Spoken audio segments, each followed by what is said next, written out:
All right, 2024 budget, the spring budget has dropped. It's packed with tax revisions, NIN reductions, and the rollout of the great fresh British ISA. But what is in it for you? What is in it for you, especially as a doctor, dentist, or nurse, or NHS professional? In this video, I'll summarize the relevant changes that could affect us as medics and what this could mean for you. There are many changes in the recent budget, but I've taken out the ones I think are most relevant to us, and I'm going to go straight and delve into them. Now, if you're new to this channel, welcome to MoneyWise Doctor. Here we share insights to help doctors, dentists, and other healthcare professionals to take charge of their financial future by making smarter financial decisions and avoiding costly financial mistakes. Well, now you know what we do here. Feel free to subscribe or like the video or share it if you find it useful. So let's dive into the Chancellor's new budget. Now, there are many new changes, but I'm going to draw out the four top ones, the biggest ones I think that are relevant to us. Number one will be the National Insurance Tax Cuts. Number two, the child benefit reforms. I think this one affects quite a few families, especially for us working in the NHS. Number three is the new British ISA, which has been much anticipated. And number four is the non-dom tax reforms. Now, if you're an expatriate doctor or dentist or healthcare professional, the fourth one may affect you. So listen to the ends, and so you can get an idea of how it works and how it can affect you and the best way to navigate it. So let's start with the first, the NIN, because that seems to be the one that affects everyone. So we'll go with that. Now, the NIN, there has been a cut in the NIN, further reduction of 2% in the NIN. I know that there's recently, in the past few weeks, the NIN was recently reduced by 2%. Now, the government has gone further to drop it by a further 2%. Well, I don't know if it has anything to do with the election around the corner, but we'll take it. Now, what this means for you is that as an NHS professional, if you work, especially if you're an employee, your NIN will go down from 10% to 8%, your contributions, especially as employees paying class 1 NIN. So it's putting more money back in your pocket. And for the self-employed, paying class 4 contributions, your NIN would decrease from 9% to 6%. I think this is fair, considering that I see the NIN sometimes as a double taxation, especially as you're already paying income tax. However, while the court is welcome, the tax thresholds remain frozen. So the minimum amount you earn before you start paying tax, 12,570, is still frozen despite inflation. So in a way, I'll say, well, it's a little change in the whole thing, and it's a little change, and it can affect what you take home. Not massive, but as they say, every little helps. Every little helps. All right. So now that I've got the NI out of the way, let's discuss the child benefits. So the child benefit has been in the news quite a bit, and it has been a source of contention for a long time. It affects doctors, healthcare professionals, and of course patients, as long as you have children and you have a certain level of income. Now, in the recent budget, the government has taken a significant step to address the long-standing issue of the higher income child benefit charge, which has been a bit of an issue for families, especially doctors and healthcare professionals. Now, previously, if your adjusted net income exceeded 50,000, especially as a family, if your adjusted net income exceeded 50,000, the individual with the higher income will be responsible for paying the tax charge. However, the budget has brought about a welcome change by raising the threshold to £80,000, providing the much needed relief to doctors and healthcare professionals who are navigating the delicate balance of work and family responsibilities. Now, let me explain this in case you didn't understand this tax and what the changes are. To grasp the impact of this change, it's crucial to understand the fundamental unfairness and flaws of the previous system. Under the old rules, even with a slight increase in income, it could result in the loss of the child benefit you'd usually get, irrespective of the family's overall financial circumstances. This created a sense of injustice, particularly for families. Let's say, for example, if you had a family where let's say both partners earned 50,000 each, their joint income will be 100,000. They will be exempt from paying this charge, so they can still get tax. They can still get child benefit basically. Whereas their neighbor, if one partner earned 60,000 rather than 50, earned 60,000, so is above 50,000, and the other partner earned zero. So their joint income will be 60,000, but because one partner earn above 50,000, they would have to pay this charge. So that seems a bit funny and a bit surprising, and it didn't seem very fair. So well done to Jeremy Hunt and the government for addressing this child benefit charge. While they haven't removed it entirely, they've increased the threshold to 80,000 so that it seems a bit fairer. I think so. If not, you might face a situation where families with joint income higher than the other families might still benefit from the child benefits, while the other families with lower income, just because one partner earns more, ends up paying a bit more. All right. Right. So that's the child benefit. If you have any questions around this change, please put your comments in the YouTube comment section. I'm very much eager to hear what you think about them, how they affect you, and to think if you think they're going to make any real difference to your pocket, especially as a doctor, healthcare professional, if you're a dentist or nurse. I want to hear what you think about these changes in the tax and these changes in the budget. If they're going to make a real change, or what you think might have been the change that would have made any real impact to your pocket. Now, we're going to go into the third aspect, which is sort of like tuning into savings and investments, which is one of our favorite things to talk about on MoneyWise Doctor. And if you look at savings and investment, the changes that have been introduced, there's both promising news and a bit of disappointment. The disappointment I'll say is with the lifetime ISA. The lifetime ISA withdrawal charge of 25%, it remains unchanged, which means that if you contributed money to a lifetime ISA, popularly known as LISA or LISA, but had to withdraw it for any reasons. If you withdraw it for any reason other than buying your first home or retirement, you face a hefty penalty. That's a 25% charge.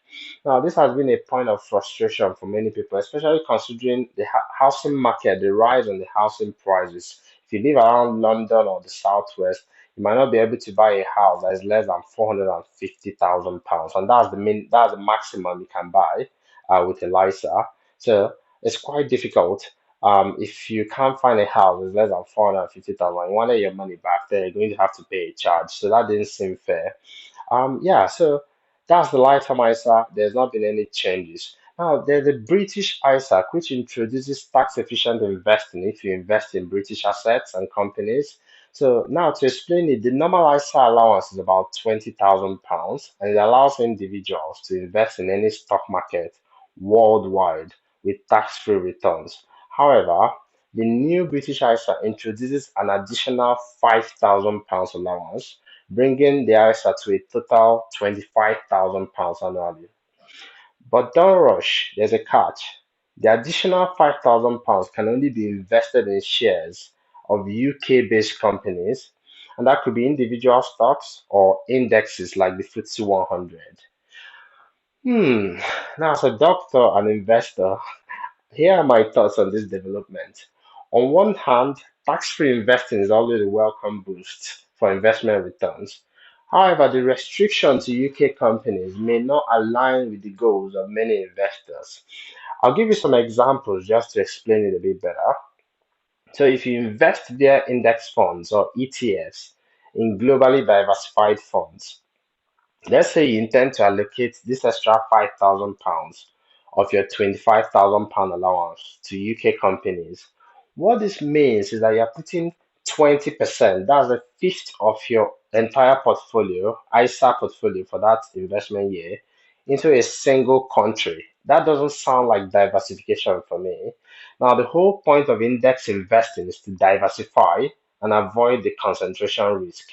So, concentration risk will occur if you put too much of your portfolio is invested in one company or one sector, or in this case, one country. So that's basically what's going to happen with that. For instance, the MSCI ACWI index, it covers approximately 85% of the global investable equity market. So it looks at stocks all over the world and includes companies from developed and emerging markets. So if you are going to buy like index fund like it's global, this if you're considering something like this, the UK companies only occupy about 5 to 10% of that index. So you might end up having more of your portfolio in the UK and less diversified. And if you look at it, I don't know if the UK is actually it's not in the top 10, 20 companies, even if you're an individual investor. If you're an individual investor, you're in indexing and you're just looking for single stocks, you're looking for value, which is the style of investing that I started out with at the beginning and has served me quite well. I do recommend that doctor look at indexes just because of the time it takes to analyze stocks. But imagine a second scenario. Let's say you're a value investor. You prefer to hand pick individual stocks rather than investing via index funds.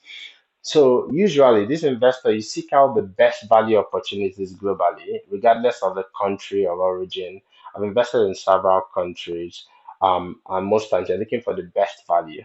However, with the restriction of the new British ISA limiting the additional 5,000 allowance to UK-based companies, you as a value investor, your pool of available stocks becomes severely limited and you can't really go and fish in any water you like. You have to put that 20%, 20 to 25% of the investment portfolio, as far as ISAs are concerned, inside the UK stocks. Well, for a value investor, the your goal is to identify undervalued stocks with the best potential for significant returns. And it often involves casting a wide net and considering opportunities across various markets.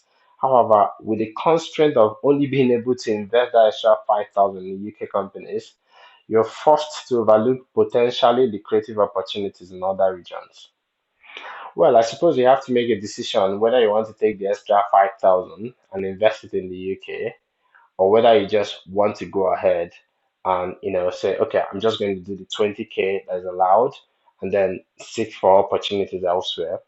Of course, if you find better investment, you find better value in the UK, or if you decide to do a bit more index in the UK, that'll be fine. At the end of the day, I understand that the whole point of it is to try to improve and boost investment in UK companies and UK economies. But a lot of UK companies and many UK companies, they also trade abroad, they have income from abroad, and they also invest in other companies. If you look at companies like Shell, if you look at other bigger UK companies, there are many countries. Well, we'll see if it works or if it doesn't work. I'll be looking to see more information on the British ISA. It's not yet launched. So, in that sense, while the new British ISA offers tax efficient investing in UK assets, it may not align with the investment strategy of many investors, including value investors, index investors. So because of the restriction, but either way, my thought around this is that usually for some people, when investing, the first thing they want to think about is cost and tax and all that, how to keep it low. So if this is something you want to really consider, I think you should wait to get a bit more information about the British ISA. It's not yet launched. I think it's going to launch very soon, probably by April. We don't have a clear date yet. So watch out for it. And when it arrives, we're going to be sharing it on this channel as well and analyzing it. Now let's jump to the next change. It's quite surprising and it could significantly impact expatriates or IMGs, that's international medical doctors, dentists, healthcare professionals who work in the UK but are not resident here in the UK. Let's say you live abroad, your family is abroad, but you work in the UK, you go back and forth. In fact, the way it was worded on the UK government website, it looked like it was great news until I read it a bit closely. The language was a bit, ooh, but when I read it a bit closely, I saw that there is a major change, and it's with what we call the non-domestic tax change. It is a tax we refer to it as a non-dom. So the change is with the non-dom. So normally, non-doms or non-domiciled individuals are those whose permanent home or domicile is located outside the UK. So historically, and I'll say this has been for centuries in the UK tax system, the UK has offered a specific tax regime for non-doms, so providing them what they describe as a favorable tax treatment. So under this regime, non-doms residing in the UK have the option to choose the remittance basis of taxation, and I will explain what that really means.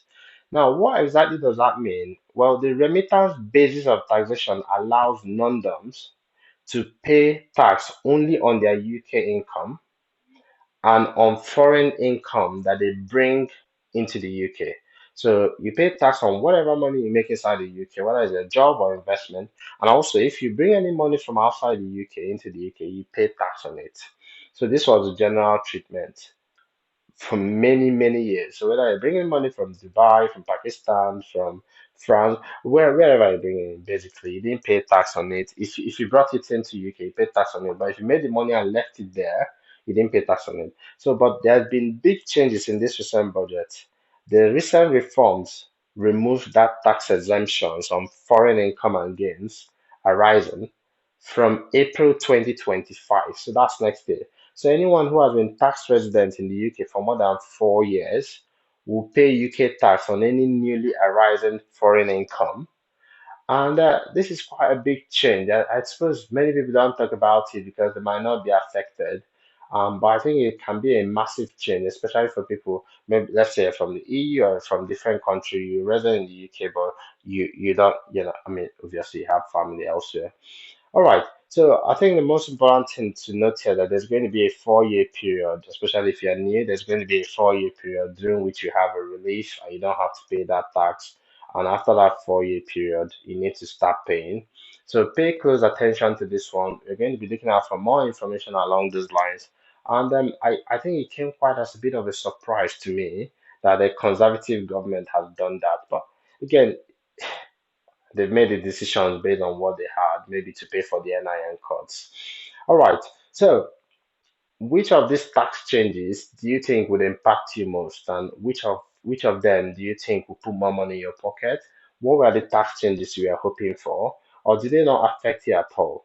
What's really important is that for healthcare professionals, doctors and healthcare professionals, wherever you are in the UK working, irrespective of what you understand or not, one way or the other, changes in the budget and taxes affect the money that we end up with in our pocket.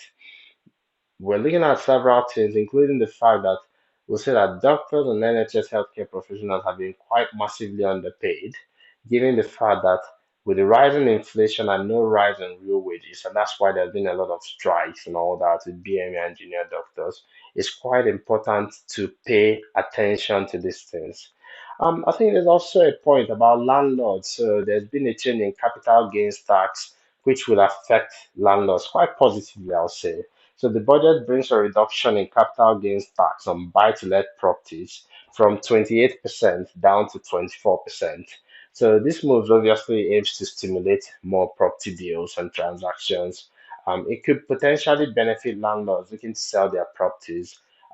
It's a significant change and it could impact your investment strategy and tax planning. So if you are paying the highest level of tax on CGT, that's capital gains tax, depending on your usual normal income, it's going to drop now from 28% down to 24%. Right. Again, it depends. You might think, well, I'm not selling a property or I don't have to pay any CGT or anything like that. Well, think of whichever one is relevant for you, that's fine. Now, the next change is not a tax change, or the next point is not a tax point.